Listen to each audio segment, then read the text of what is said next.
আরামবাগ মহকুমা আদালত কর্মচারী আরামবাগ শাখার কর্মীরা বেশ কিছু দাবি দেওয়া নিয়ে তারা আদালতের বাইরে বুধবার 3 ঘন্টার জন্য কর্মবিরতির ডাক দেয়।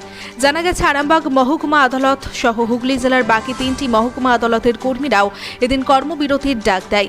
এদিন আদালতের কর্মীরা তাদের কাজ বজায় রেখে এদিন কর্মবিরতিতে বসেন। দাবিগুলির মধ্যে ছিল আদালত কর্মচারীদের প্রাপ্ত প্রমোশন বা পদোন্নতি অবিলম্বে সম্পন্ন করা, আরামবাগে আগত দূরবর্তী কর্মচারীদের ফিরিয়ে নিতে হবে, শূন্য পদে অবিলম্বে নিয়োগ করার দাবিতে এবং অবিলম্বে সেটি কমিশন লাগু করার দাবিতে ও সিঙ্গেল গার্ড পোস্টে স্থায়ী নিয়োগের দাবি জানায় এদিন আদালতের কর্মচারীরা। আদালত কর্মচারীদের দাবি, তারা তাদের দাবিগুলি জেলা বিচারককে লিখিত এবং বারবার জানিয়েও তাদের এই দাবি মেনে নেওয়া হয়নি বলেই দাবি তোলেন আদালতের কর্মীরা। এদিন কর্মবিরতিতে বসেন। আদালত কর্মচারীদের দাবি, তাদের এই দাবি পূরণ না হলে আগামী দিনে তারা বৃহত্তর আন্দোলনে নামবে। হুগলির আরামবাগ থেকে গৌরাঙ্গ বটবেলের রিপোর্ট, বাংলা এমজি নিউজ। আজকে পশ্চিমবঙ্গ আদালত কর্মচারী সমিতির হুগলি জেলা ইউনিটের আমরা যারা সদস্যরা আছি, আজকে আমরা আন্দোলনে ডাক দিয়েছি আমাদের ডিস্ট্রিক্ট অ্যাডমিনিস্ট্রেশন, ডিস্ট্রিক্ট জাজ সহ আমাদের যে ডিস্ট্রিক্ট অ্যাডমিনিস্ট্রেশন আছে তার এগেনস্টে। কারণ আমরা বিভিন্ন সময় থেকে বঞ্চনার শিকার হচ্ছি 4টে কারণে। একটা হচ্ছে রাজ্য সরকারি কর্মচারীদের প্রমোশনের বিভিন্ন সুযোগ আছে, আমরা সেই সমস্ত সুযোগ থেকে বঞ্চিত। এই সব কথা মাথায় রেখে অনারেবল সুপ্রিম কোর্ট একটা কমিশন গঠন করে, যেটা হচ্ছে সেটি commission, first national judicial pay commission, যেখানে লার্নেড অনারেবল জুডিশিয়াল অফিসারদের সাথে স্টাফেদের কথাও চিন্তা করা হয় এবং স্টাফেদেরকে বিভিন্ন সুযোগ সুবিধা দেওয়া হয়। সেই রেকমেন্ডেশনটা 1996 সাল থেকে শুরু হয়ে 1999 সালে জমা পড়ে সুপ্রিম কোর্ট, এবং অনারেবল সুপ্রিম কোর্ট সব কিছু বিচার করে সেটার কিছু মডিফিকেশন করে 2002 সালে সেটাকে অ্যাপ্রুভ করে এবং সমস্ত স্টেট ও কেন্দ্র সরকারকে নির্দেশ দেয় যে সেটা অবিলম্বে চালু করার জন্য। এবং 2003 সালের এপ্রিল মাসের 1 তারিখ থেকে সেটা এফেক্ট হয়। কিন্তু দেখা গেছে যে আমাদের বিভিন্ন জেলাতে হয়ে গেছে, আমাদের হুগলি জেলাতে এখনও সিটি কমিশনটা ইমপ্লিমেন্ট করা হয়নি। এই জন্য আমরা জজ সাহেবের কাছে প্রার্থনা করেছি, আমরা লিখিতভাবে বহুবার জানিয়েছি, কিন্তু এখনও পর্যন্ত সিটি কমিশন ইমপ্লিমেন্ট করা না হওয়ায় আমরা অফিসিয়ালি ওনাকে নোটিশ দিয়েছিলাম 15 দিনের সময় দিয়ে। আমরা আলটিমেটলি আন্দোলনে নেমেছি। আজকে আমাদের 24শে জানুয়ারি 3 ঘন্টার কর্মবিরতি পেন ডাউন চলছে 10:30 থেকে 1:30 পর্যন্ত। যদি জজ সাহেব সহ আমাদের ডিস্ট্রিক্ট অ্যাডমিনিস্ট্রেশন আছে, ওনারা যদি এই আন্দোলনে আমাদের কাছে যদি আলোচনায় না আসেন, তাহলে আমরা পরবর্তী যে ধাপগুলো আছে মাস সিএলে যাব, তারপরে আমরা স্ট্রাইকে যাব, এবং তাতেও যদি আমাদের দাবি না মেটে তাহলে আমরা হাঙ্গার স্ট্রাইকে যাব। শুধু সেটি কমিশন নয়, আমাদের 100-র ওপর শূন্যপদ হয়ে গেছে আদালত কর্মচারীদের জন্য। এই শূন্যপদ হওয়ার কারণে এক একটা কর্মচারীকে একাধিক পদে কাজ করতে হচ্ছে।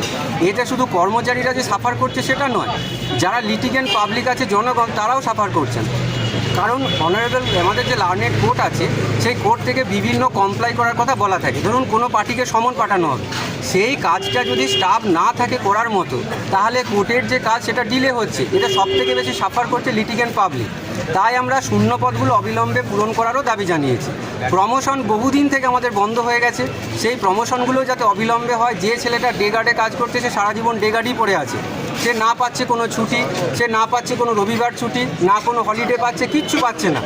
সেই স্টাফের কথা মাথায় রেখেও আমরা জজ সাহেবের কাছে প্রার্থনা করেছি যাতে অবিলম্বে প্রমোশনগুলো হয়।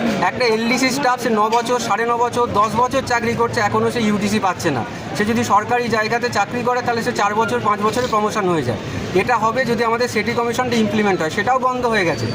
প্রতি বছর অনারেবল হাইকোর্টের নির্দেশ অনুযায়ী রিক্রুটমেন্ট করতে হবে, জজ সাহেবদের কাছে সেরকমই নির্দেশ আছে, কিন্তু আমাদের বহুদিন হয়ে গেছে কোনো রিক্রুটমেন্ট হচ্ছে না।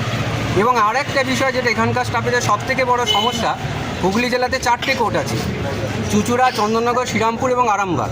আরামবাগটা একটু রিমোট স্টেশন, সেই জন্য একটা ঠিক আছে যে এখানে যারা আসবে, যে কর্মচারীরা দূর থেকে আসবে, 1 বছর পর তাদেরকে ফিরিয়ে নিয়ে যাওয়া হবে। কিন্তু বর্তমানে যে ব্যাচটাকে পাঠানো হয়েছে তাদের প্রায় 1 বছর 9 মাস হয়ে গেছে। বারবার আমরা অনুরোধ করছি তাদেরকে ট্রান্সফার করিয়ে তাদের বাড়ির কাছে নিয়ে যাওয়ার জন্য, কিন্তু সেই প্রার্থনাতেও কোনো দাবি দেওয়া হচ্ছে না। তাই এই সমস্ত কিছু মাথায় রেখে আমরা আলটিমেটলি আন্দোলনের পথ বেছে নিয়েছি এবং আমরা লিটিগেন্ট পাবলিকদের প্রতি ভীষণ রকমভাবে সমবেদনশীল। আমরা এই যে 1:30টার পর আমরা সমস্ত কাজ করব, এমনকি 10টা থেকে 10:30 পর্যন্ত সমস্ত কাজ করে আন্দোলনে নেমেছি, এবং কাজ বন্ধ করার বিন্দুমাত্র ইচ্ছা আমাদের নেই। কিন্তু আমরা নিরুপায় হয়ে দেওয়ালে পিঠ ঠেকে যাওয়ার জন্য আন্দোলনে নেমেছি, এবং আজকের আন্দোলনটা কিন্তু শেষ নয়, জাস্ট শুরু। তাই আমরা যদি চাইছি জজ সাহেব যদি আমাদের আন্দোলনে সাড়া দিয়ে যদি আমাদের সাথে বসে একটু মিটিয়ে নিতে চায়, যদি আমাদের যে সমস্যাগুলো আছে সেই সমস্যাগুলো যদি উনি একটু দেখেন, তাহলে আমরা আন্দোলন তুলে নেব। আর আন্দোলন করব। কি নাম আপনার? আমার নাম সুশোভন মুখার্জি, পশ্চিমবঙ্গ আদালত কর্মচারী সমিতির আরামবাগ থাকার সম্পাদক। অ্যাকচুয়ালি কি আমাদের সিটি কমিশনটা দীর্ঘদিন ধরে পশ্চিমবাংলার সবকটা জেলায় সিটি কমিশন লাগু হয়ে গেছে। সেই সিটি কমিশনটা আমরা পাচ্ছি না, বঞ্চিত হয়েছি। ডিস্ট্রিক্ট জাজ কোনো মতেই সেটা করছে না। সেই জন্য একটা দাবি, একটা পয়েন্ট ওটা। দ্বিতীয়ত রিক্রুটমেন্ট, কোনো অ্যাপয়েন্টমেন্ট নেই। দীর্ঘ আজকে 19 বছর বয়স, 19 সাল পর থেকে কোনো রিক্রুটমেন্ট নেই। আজকে 100-র উপরে স্টাফ আমরা ডেফিসিয়েন্সি আছে এখানে। এই জন্য আমরা এটা সেকেন্ড পয়েন্ট। থার্ড পয়েন্ট হচ্ছে প্রমোশন। এক গাদা স্টাফের কিছু না হোক 30টা থেকে 35টা প্রমোশন বাকি আছে এলডি থেকে ইউডি হওয়ার জন্য। সেই প্রমোশন দীর্ঘদিন ধরে আটকে রেখেছে। চতুর্থ হচ্ছে আমাদের আরামবাগ সাব ডিভিশনটা হচ্ছে একটা রিমোট স্টেশন। হুগলি ডিস্ট্রিক্টে অনেক জায়গার থেকে, বাইরে থেকে অনেক স্টাফরা এখানে আসে। আমাদের আগের থেকে এটা ফিক্স ছিল, আগের ডিস্ট্রিক্ট জাজও সেটা করে গেছেন, বলেছেন যে 1 বছর আমরা এখানে বাইরের থেকে এসে আমাদের স্টাফরা এখানে কাজ করবে, আবার 1 বছর পরে এনাদেরকে উঠিয়ে ওখানে পাঠানো হবে, অন্য নতুন আসবে। সেটা আজকে 19 মাস 20 মাস হয়ে গেছে, 19 থেকে 20 মাসকে কারোকে ওঠানো হচ্ছে না। এই দাবিতেই আমরা আন্দোলনটা করছি। আজকে 3 ঘন্টা দিয়ে শুরু হচ্ছে, আগামী দিনে এটা আরও বৃহত্তর আন্দোলনের রূপরেখা নেবে। এই আন্দোলন কি শুধু আরামবাগ কোর্টে না, বিভিন্ন না, আমাদের পুরো 4টে সাব ডিভিশনেই হচ্ছে। ডিস্ট্রিক্ট হুগলি ডিস্ট্রিক্টে চন্দ্রনগর, শ্রীরামপুর সবকটাতেই হচ্ছে। পুরো 100% স্টাফ এতে আমরা আছি। আমার নাম সাধারণ মানুষের অসুবিধা, ওদের যাতে সুবিধা হয় সেই জন্যই করছি। কেননা একটা স্টাফের উপরে 3টে করে সে চাপে কাজ করছে, কোনো কমপ্লায়েন্স করতে পারছে না।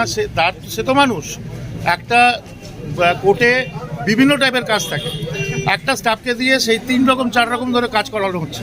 সে ফার্স্ট হাফটা এই কোর্টে করছে, আবার সেকেন্ড হাফটা ওই কোর্টে গিয়ে করতে হচ্ছে। তো সেই জন্যই যাতে পাবলিকের অসুবিধা না হয়, আন্দোলনটা কিন্তু পাবলিকের ভালোর জন্য আমরা করছি, যাতে পরবর্তী ক্ষেত্রে ওরা কোনো অসুবিধায় না পড়ে। সেই জন্যই আমাদের আন্দোলনটা। আমার নাম নির্মল কুমার রায়চৌধুরী। এই আন্দোলন কারা করছে? আমাদের পশ্চিমবঙ্গ আদালত কর্মচারী।